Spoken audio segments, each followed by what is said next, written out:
తీరిన ఏపీ మంత్రివర్గం ఈ నెల 18న సమావేశం కానున్నట్లు తెలుస్తోంది. అసెంబ్లీ సమావేశాలు నిర్వహించాల్సి ఉన్న నేపథ్యంలో ముందుగా మంత్రివర్గ సమావేశం నిర్వహించనున్నారు సీఎం చంద్రబాబు. ఈ నెల 19 నుంచి అసెంబ్లీ సమావేశాలు నిర్వహించాలని ప్రభుత్వం భావిస్తోంది. ముందుగా కొత్తగా ఎన్నికైన శాసనసభ్యుల ప్రమాణ స్వీకారం అనంతరం స్పీకర్ ఎన్నిక జరగనున్నాయి. బాధ్యతలు చేపట్టిన తొలి రోజునే ల్యాండ్ టైటిలింగ్ యాక్ట్ రద్దు చేస్తూ చంద్రబాబు సంతకం చేశారు. దీన్ని మంత్రివర్గం ఆమోదించనుంది. కేబినెట్ భేటీతో పాటు అసెంబ్లీ సమావేశాలపై ఈ రోజు ప్రభుత్వం తుది నిర్ణయం తీసుకోనుంది.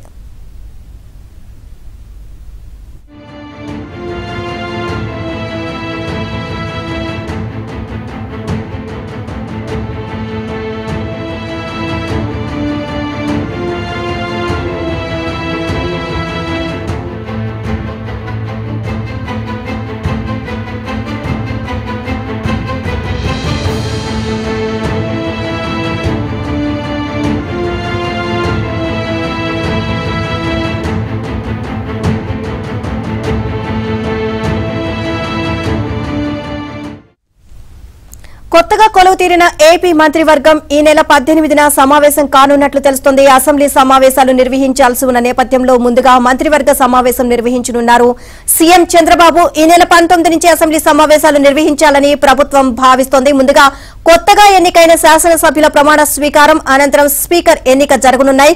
బాధ్యతలు చేపట్టిన తొలి రోజునే ల్యాండ్ టైటిలింగ్ యాక్ట్ రద్దు చేస్తూ చంద్రబాబు సంతకం చేశారు. దీన్ని మంత్రివర్గం ఆమోదించనుంది.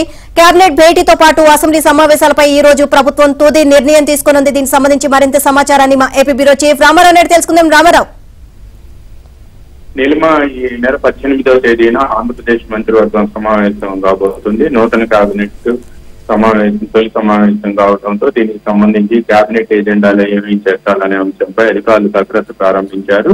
ఇప్పటికే ముఖ్యమంత్రిగా నేను పదవి బాధ్యతలు స్వీకరించిన తర్వాత CM Chandrababu Naidu తొలిపై Andhra Pradesh land titling చట్టాన్ని రద్దు చేస్తూ ఒక ఫైల్ పై సంతకం చేశారు. అదేవిధంగా పెన్షన్ల పెంపు, దీంతో పాటు అన్నా క్యాంటీన్ల పునరుద్ధరణ, స్కిల్ సైన్సెస్ వంటి పలు అంశాలపై ఆయన సంతకాలు చేశారు. వీటన్నిటికి సంబంధించి అసెంబ్లీలో కూడా చంద్రబాబు చెప్పే అవకాశం ఉంది. కేబినెట్ లో కూడా ఇవి పెట్టి వీటిని రాటిఫై చేయనున్నారు. ఎందుకంటే పదవి బాధ్యతలు స్వీకరించే సమయంలో ఆయన ఎన్నికలకు ముందు హామీ ఇచ్చిన విధంగా ఈ 5 హామీలు ఏవైతే ఇచ్చారో మొదటి సంతకం మెగా డిఎస్సి 16,347 పోస్టులకు కావడంతో వీటన్నిటిని కూడా కేబినెట్ లో పెట్టి ఆమోదం తీసుకోవడంతో పాటు ఆ తర్వాత అసెంబ్లీలో కూడా సభ్యులకి ప్రమాణ స్వీకారం తర్వాత చెప్పే అవకాశం ఉంది. ముందు 19వ తేదీ నుంచి అసెంబ్లీ సమావేశాలు ప్రారంభం కాబోతున్నాయి. 4 రోజుల పాటు ఈ సమావేశాలు జరుగుతాయని చెప్తున్నారు. మొదటి రోజు అంతా కూడా అసెంబ్లీ సమావేశాల్లో సభ్యుల ప్రమాణం ఉంటుంది. అది అయిపోయిన తర్వాత ముఖ్యంగా ఏపీ ల్యాండ్ టైటిలింగ్ చట్టాన్ని రద్దు చేస్తూ కేబినెట్ తీసుకున్న నిర్ణయాన్ని అసెంబ్లీలో పెట్టి ఆమోదించనున్నారు. ఇలా మిగతా అంశాలకు సంబంధించి కూడా అసెంబ్లీలో ఏవైతే చట్టపరమైన అనుమతి తీసుకోవాలో, శాసనసభ అనుమతి తీసుకోవాలో వాటికి సంబంధించి కూడా ఈ రోజు ఏమేమి కేబినెట్ ఎజెండాలో ఏమేమి ఉండాలి, ఎటువంటి నిర్ణయాలు తీసుకోవాలనే అంశానికి సంబంధించి కూడా ఈ రోజు మధ్యాహ్నం ముఖ్యమంత్రి చంద్రబాబు నాయుడు 3 గంటలకు సెక్రటేరియట్ కు రానున్నారు. ఆయన 5 గంటల వరకు కూడా సచివాలయంలో ఉంటారు. ఈ రోజు మధ్యాహ్నం 3 గంటల లోపే మంత్రుల శాఖలకు సంబంధించిన ప్రకటన కూడా వెలువడనుంది. నిన్న సాయంత్రం అంతా కూడా బిజీగా ఉండటంతో పాటు సెక్రటేరియట్ కి వచ్చే సమయంలో రాజధాని రైతులంతా కూడా పూలు చల్లటంతో ఆయనకి కొంత అలసటకు గురైనట్టు తెలిసింది. దీంతో ఆయన మంత్రుల పోర్టుఫోలియోలకు సంబంధించి ఈ రోజు ఉదయం ప్రకటన ఉంటుంది అని చెప్పి భావిస్తున్నారు. దీనికి సంబంధించి మిత్రపక్షాలైన బీజేపీ అండ్ జనసేనతో కూడా మాట్లాడిన తర్వాత ఈ రోజు ఉదయం 11 గంటల తర్వాత ఏ క్షణంలోనైనా సరే కేబినెట్ లో మంత్రులకు కేటాయించే శాఖల జాబితా వెలువడబోతుంది.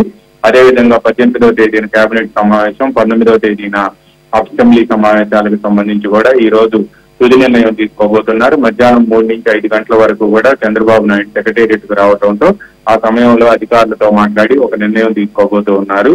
నీలిమ.